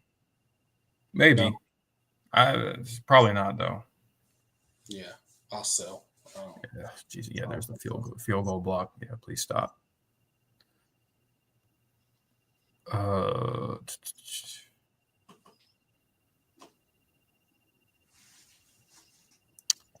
JS, do you think it's coaching malpractice that even we've noticed Moffitt isn't close to 100%, but never subbed in any of the backups these past few games? Well, shoot, your own coach, your own offensive coordinator said that they should have gotten, some of their younger guys in. And, I don't want to be like too critical because I did praise the Dabo answer of more Moffa, Mo better, or whatever he said. But like, it didn't mean like don't play the other running backs at all. Yeah, I mean, look, I do think that you can get more guys in, and I think there's room for that. But I mean, Moffa's the guy, and when games are in doubt, he's going to be the guy in the game. That's the guy that they trust in pass pro. That's the guy that they trust the most to tote the rock. There's multiple things and probably reasons why they've played Moffa so much this year. I'm not saying there's not areas where, he could have gotten a breather and kind of taken some snaps away from him. But, at the end of the day, I mean, a lot of these games were in doubt. We needed Moffa. And even this past Saturday against Pitt, I mean, he clearly wasn't 100%, but pass pro was super important this past Saturday. And with how aggressive Pitt's defense is, I mean, he's your best option in pass pro back there as a running back. So would it have been beneficial to put a younger guy back there and maybe get your quarterback's head knocked off? I don't know. Those are things they think about too. So yeah, I don't know. It's definitely easier it's definitely easy to criticize it. I don't want to say coaching malpractice because Phil Moffa, I mean, good things this year have happened when Phil Moffa has been on the field for you. So it's easy to say in retrospect, but I definitely do think they needed to, get guys in at least in spot. For sure. And it is clear that he's laboring far less than 100%. So hopefully he gets plenty of rest this week, and he can be looking much better, a lot more energized come the South Carolina game next weekend. Because we need a heavy dose of Phil Moffa in that game. 100%. Tiger Fan 24 says, if we can show up pretty much healthy against South Carolina, I think we'll be fine. Pitt being close was injuries stacking up. In VT, Virginia Tech was just 2 drop touchdowns plus that game will have implications. Yeah, I mean, I do think that if you are healthy heading into South Carolina, I expect you to compete very well. But I can't completely boil the Pitt performance due to injuries because you missed on. There were things that you could have done differently in that game. That's for sure.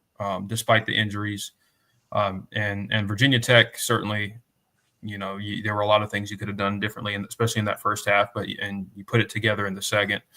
I don't know. I can't diminish those two performances because especially with how you looked against Louisville, like some of those things have continued to carry over.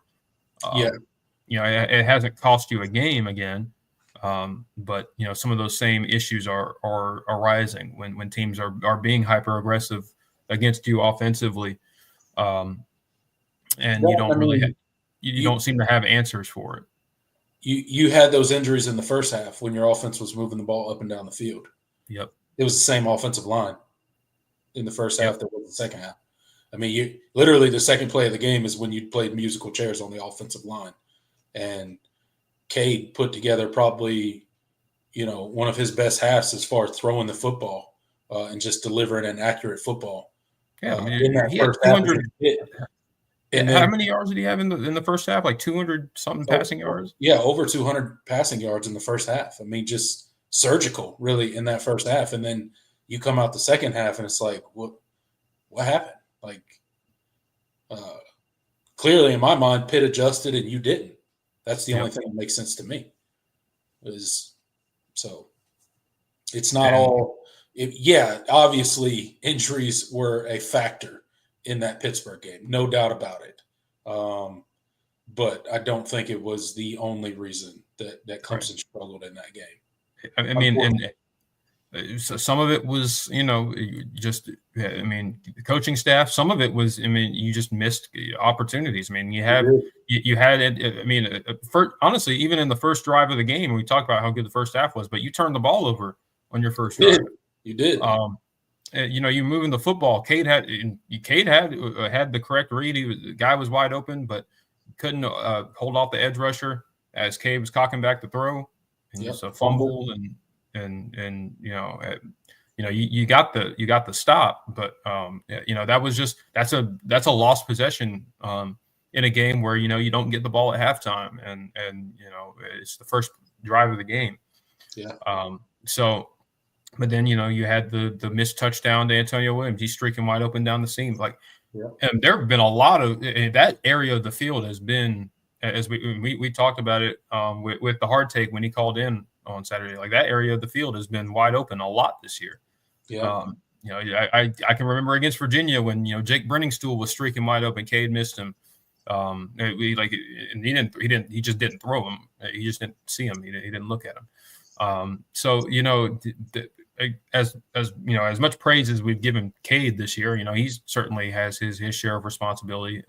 As far as seeing the open guy and making those reads, especially in that second half. I mean, he had several mistakes in that game: intentional grounding, holding the ball too long, not throwing it away. Some of those sacks were on him. Just not helping his offensive line out. Like, you can't just sit back there. Pitt is bringing crazy amounts of pressure, and they're twisting and they're confusing your offensive line, and they're trying to overload your protection. And as a quarterback, I think he handled that pretty well in the first half and not so well in the second half. You've given up 9 sacks in your last 2 games, and you can maybe only credit only like 3 or like 4 to that offensive line. Yeah. None of the sacks he took against Virginia Tech were on the offensive, were considered on the offensive line by, or at least by Clemson. They said that Cade held the football too long. Pro Football Focus actually agreed that all of those sacks were on Cade. And then this past week you give up 5 sacks. 5 sacks, and probably 2 or 3, or maybe there are at least a couple of those sacks were on Cade. Probably 3 of those 5 were on Cade. Without me going through and watching each individual sack, and but probably 3 out of those 5. So majority of those sacks were on Cade this weekend as well. And Dabo even mentioned it, that, holding on to the ball too long, the intentional grounding is a bad time to do that. You're in plus territory and, you're doing intentional grounding. It's mistakes like that kind of, they kill drives. So there was a lot going on this past weekend, but stuff's got to get cleaned up before next weekend. That's for sure.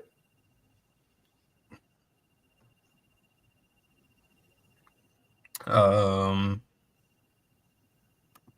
says Dabo has already suggested that if there's a path to the ACC championship game, the South Carolina game is all of a sudden less important.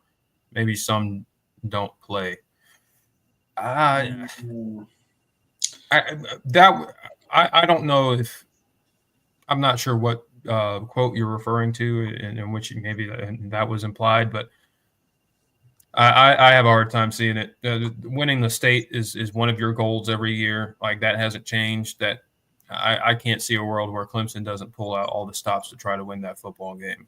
Yeah, I mean, I don't know. Like, I know what they're referring to. Dabo did mention something. I can't remember what press conferences it was in, or even when it was at this point. But he did talk about the potential of some teams maybe making decisions come rivalry week because of conference championships and stuff like that in the future. Yeah. Okay. But I would be, and I'm not saying it'll never happen, because look, anything can happen. The landscape of college football is changing so quickly. You never know what's going to happen from one moment to the next, it feels like sometimes. But I'd be hard-pressed to believe that Dabo is going to phone it in a South Carolina game. I don't know, man. I'm not saying it'll never happen, because as soon as I do that, one day it'll suddenly happen. But I just got a hard time seeing that happen.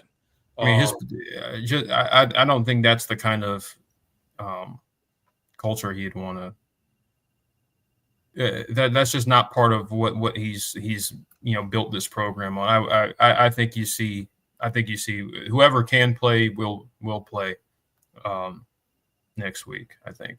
Of the guys that you need, that you're relying on, at least. But I do get the question and the logic behind that of, I don't think it's very far-fetched that you see some of that in college football. Maybe you see it as early as this season. I don't know. We'll see come rivalry week. So that'll be an interesting thing to watch. I don't think Clemson participates in it. But again, that's not out of the realm of possibility, I guess. Yeah. As much as we would all hate that. I don't know if I could ever really wrap my head around that and get behind that. I don't know. Yeah. I mean, that's tough. That kind of goes against everything that college football is. Yep. Tiger Fan 24 says Pitt actually didn't change anything. They brought a little more pressure. That was it, to be honest. Yeah, I mean, there were probably little things that they did differently, from the first to the second half. But they came in with that game plan, and I actually listened to Pat Narduzzi's press conference. Like, they felt like, even though they gave up those 2 touchdown drives in the first half, they felt like they were doing the right thing, and they were like, okay, we're going to get to Cade eventually. I mean, credit to them was sticking with their plan. I mean, that was clearly their plan coming in was, Phil Moffa's not going to beat us, and we're going to come after the quarterback. And even after, Cade put up over 200 yards passing in the first half, they did not waver from their plan. They stuck with it. And, to your point, Tiger Fan, it worked in the second half. Because Cade did not handle the pressure well. The offensive line did not handle the pressure well in the second half. And it was all bad. Yep. Up until that lone 50-yard run to win the game. We didn't do anything outside of that in the second half offensively. Yep.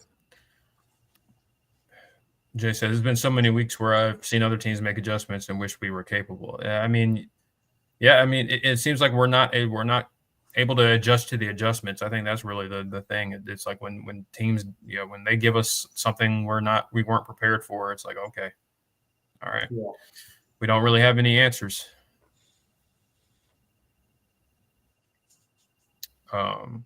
Dylan says, Dylan Stewart is also next level. This offensive line has to be ready for many blitzes. Well, not even just blitzes. I mean, he's an edge rusher. So, I mean, he's rushing the passer. They don't play him in coverage. He's coming after Cade.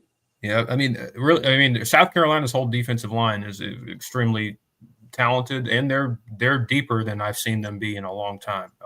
Especially at defensive tackle. They've got some dudes. I think they've kind of been the unsung here because they've talked about Dylan Stewart and Kyle Kennard, but TJ Sanders, I think that's a guy that could, but then you might see in some first round draft boards. Tonka Hemingway, Alex Huntley, they've got some guys now. This is probably the deepest I've seen them be on the interior. In years past they've had a guy here or there. That was really, really good, and then some, just average at other spots. But they are a very complete defensive line. Probably, I would either theirs or Ole Miss's right now. I'd say are the best performing defensive lines in the country right now. You could probably make arguments for both. So I think this is a better defensive line than what you saw against Georgia. That's the reality. So I mean, you're gonna have your work cut out for you. 100%.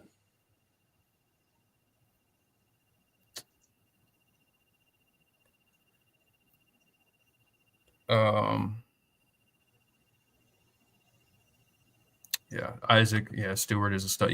He's going to be he could probably go in the first round. Yeah, if he declared this year, which is kind of scary to say. The good thing is I mean, if you're looking, as good as South Carolina's defense is, they're very old in a lot of other spots. They're going to be losing a good bit of that group next year. But they've started to recruit well. I don't know. We'll see. But that defense is legit. You're gonna have to create. You're gonna have to find a way. A lot next week. Tiger Tom asks, do you guys know how Indiana turned up with this team out of nowhere? Good. I mean, Kurt Cignetti he's a winner first and foremost. They did a really fantastic job in the portal. Curtis Rourke. I mean, what can you say about that guy? He's been fantastic at quarterback this year. They have a really, really tough scheme, and they don't. I don't think they're overly talented at receiver, but they have guys that can make plays. It also helps that they've had a pretty easy schedule to this point. We'll see how much it translates against Ohio State this weekend, but Kurt, they have a good staff up there. They did a really good job in the portal, and they're winning football games, man. And they're that one team this year, right? There's a team every year where they just kind of come out of nowhere, surprise everybody, have a much better season than everybody anticipated, and it's kind of Indiana this year. But big game coming up this weekend against Ohio State. I know there's a lot of debate out there of whether they'll have a seat at the table if they lose this game this week or this weekend. I don't know. I don't know what the committee's going to do. It'll certainly be interesting to see after this weekend how the standings are shaken up depending on the Indiana Ohio State game. Yep. Isaac says also concerned about our run D versus Sellers. I mean, you cannot arm tackle that guy. That's for sure. That is something to be worried about because, as we've seen on numerous occasions this season, we are susceptible to quarterback escaping the pocket. Yeah, he is every bit 6'3", 240 plus pounds, whatever he is. He is big and he can move. He is a very physically gifted quarterback. I think that what you got to do your best to keep him in the pocket, force him to play within structure, because he will. I mean, I think he has improved a lot over the course of the season as a passer. But he will still have his errant throws. He'll still make mistakes. I think you're going to. I mean, this team has been good about forcing turnovers this year. I think you're going to need a couple. I think forcing Sellers to make mistakes. I think that'll go a long way, because he has done a lot, I think, to cover up what I still think is a very suspect offensive line. And so I think that's where, if you keep him in the pocket and force that offensive line to actually do their job, that's when South Carolina has had struggles this year moving the football. But if you allow him to drop back, get the ball out quick, scramble, and take stress off of that those front five. Yeah, that's when they get going, and especially you couple that with Rocket Sanders in the backfield.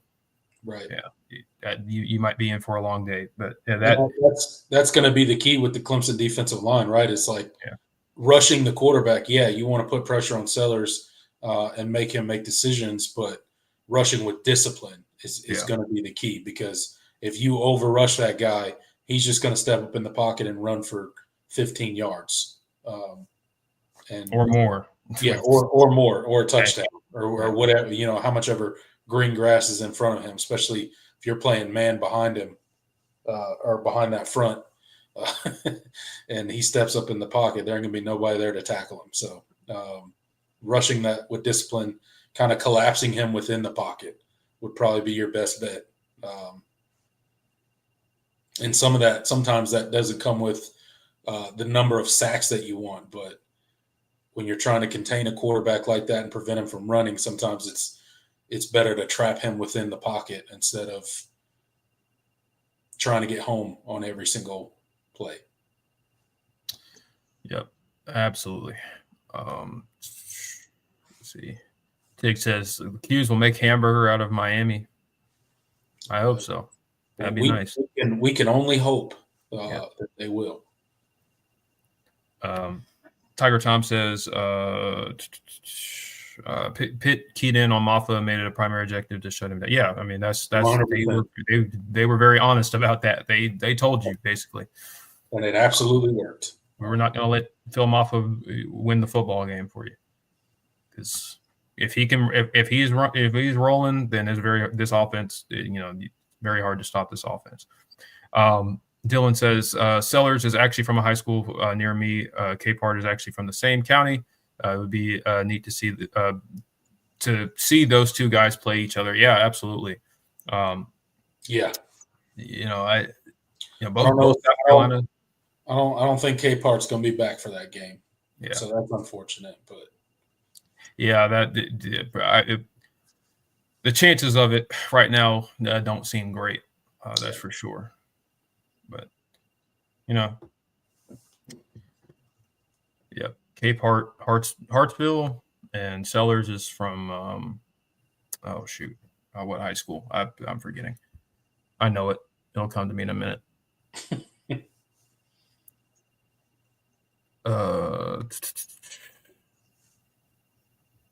South Florence. That's right. South Florence. Okay.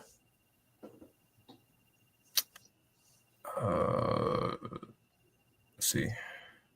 Tiger fan says Capehart is one of my buddies. I've seen Sellers play in high school, and he's the truth. He's going to make Clemson pay at some point for not giving him any looks. Yeah, I mean, there was a good section of the fan base that wanted Clemson to push harder. Push hard for him, and we didn't even offer.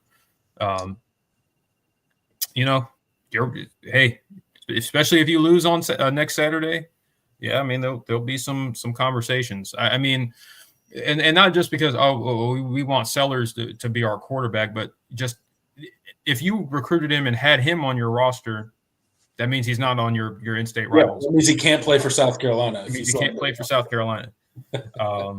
So that's we could be. We all know South Carolina doesn't deserve him. So yeah, that's true.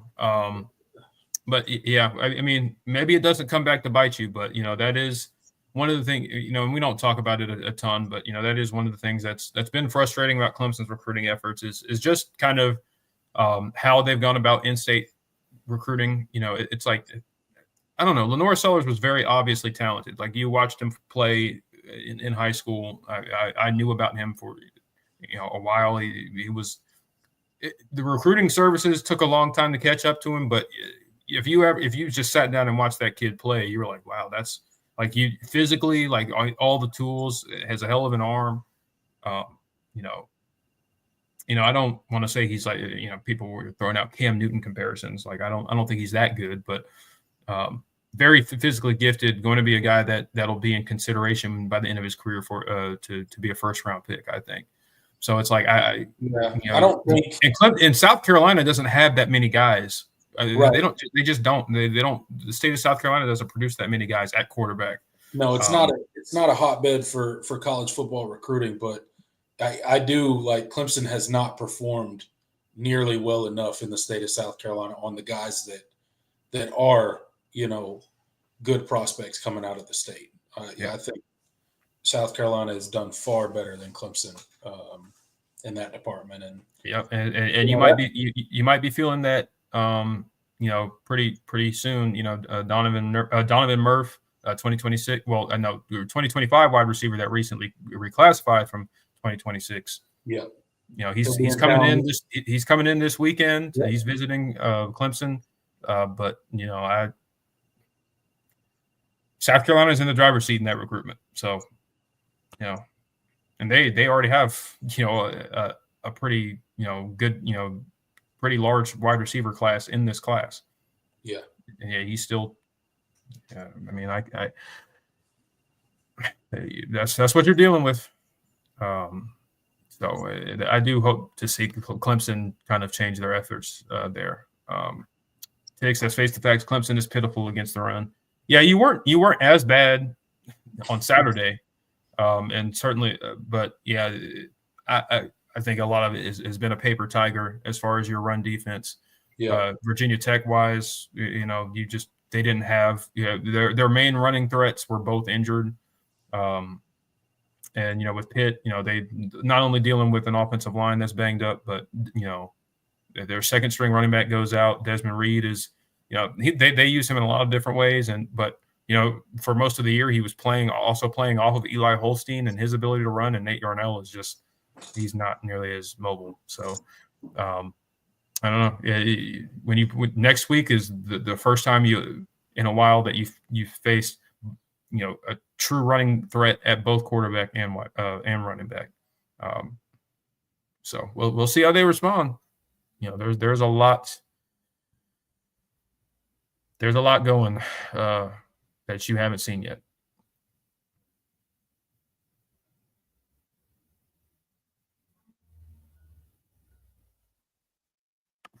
Dylan says his brother plays for them in reference to Sellers. Yeah, he does. I believe he's a. I don't think I think he's a commit. I don't know if I don't think he's on campus yet. He might be. I forget. I think he's a commit because I think he's a senior in high school. I think he'll be on the team next year. I don't know. I don't mean recruiting the entire Sellers family. I don't. His brother does not certainly carry the same kind of pedigree that is that Lenoris does. So I'm not saying just go and recruit every kid you look at in state, but you need there are obviously very good football players that you're just choosing to pass over, whether it's and I don't know what reason. Yeah, I mean, in Lenoris's case, I mean he would have. I mean, I feel like he would have been a Clemson fit in terms of he comes from a Gamecock family, so he would have been tough to pull regardless. But I do think that's something that you gotta do better when it comes to just obviously talented football players in your state. You just I think that is something that Shane Beamer has done a good job, I think, as far as cleaning up in that area. And it's it stresses. It puts a lot more stress on you as a program to land the kids that you're going after out of state, and you couple that with the fact that Clemson does not offer that many kids. Your margin for error is really, really small. And like it or not, the way Clemson recruits, not everybody within the state, high school coaches and not all of them appreciate that.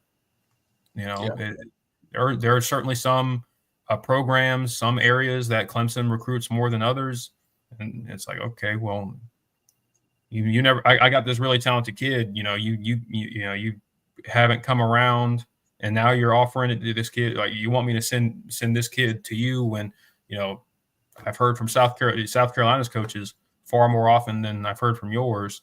That's happened before with some of these kids. So it's kind of a double-edged sword with how Clemson goes about recruiting. It ensures that you are bringing in character fits and all of that and all the stuff that they emphasize, but it also means that a lot of guys fall by the wayside that could have helped you. So I do think Clemson could be doing a little bit of a better job in state, and I don't mean that means completely overhauling their philosophy, but they do need to. I do think when Clemson was rising early in the Dabo's tenure, like the state was still a massive part of that formula, and it just seems like it's been less so in recent years. Yep. That was my long Clemson recruiting spiel. Wet Sox asked, did Clemson go after Mazio Bennett hard? No. He camped. They didn't. There was not. The Clemson wasn't interested. He was. I think they wanted him to get a little bit bigger. They felt like he was a little small, if I remember correctly. But yeah, he camped there. They didn't offer. They didn't end up offering, and it is what it is.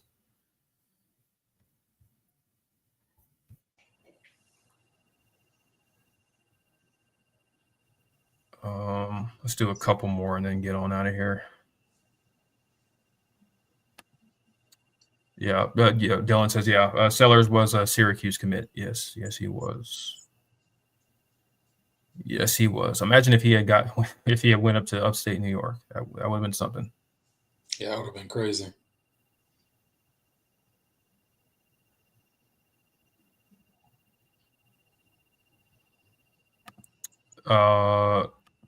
West Sox says, I played against Mazio in high school. Not look forward to seeing him in the Valley next week. Yeah, I mean he's been good for them. He certainly has been good for them. Dylan Spell says, speaking of high school South Carolina players, how did Monroe Freeling play against us from Georgia? I don't believe he started. He might have. Did he? I don't think he started against Clemson. I think he's starting now, but I'm not sure he started. He's starting at left tackle for Georgia right now. I do know that. I think he's been. I haven't really watched him closely, but he is starting for them. And Monroe Freeling, I'll say this: he doesn't really count. I don't really consider him an in-state recruit. He's not originally from South Carolina. He was at Mount Pleasant for like one season. And Clemson went after him. He just wasn't in. The interest wasn't really reciprocated as much. There were a lot of people pulling him in other directions. So I don't think there's much Clemson could have done in that recruitment, to be honest. Beyond just dropping a big bag for him I don't know if he was worth all that. But he is starting for them now, so good. That's good. But I don't consider that like an in-state loss, like I would, so maybe somebody else. So, all right, I'll do one more, and I think that'll do it.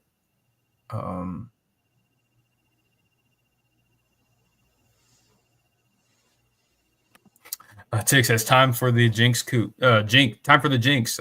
Maybe a little bit early for that. You still have a game this week.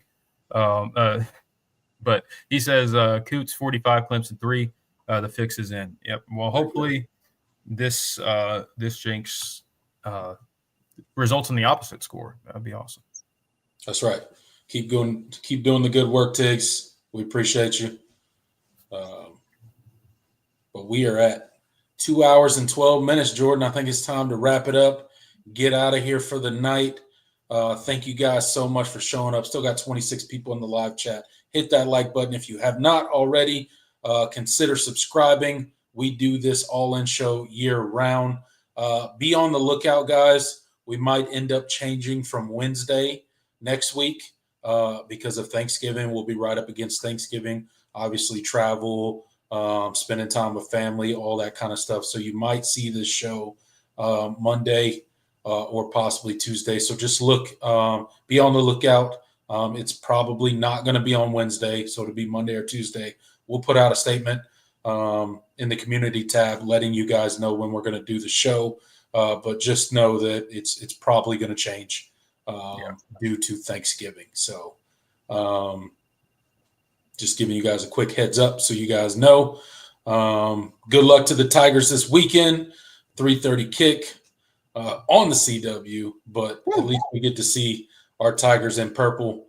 Military Appreciation Day, Senior Day, going to be a great day in the Valley, honoring all those guys, getting a big dub, hopefully getting out of there healthy, and let's please get our O-line healthy for this game coming up next weekend, rivalry weekend against the South Carolina Gamecocks. Yep, absolutely.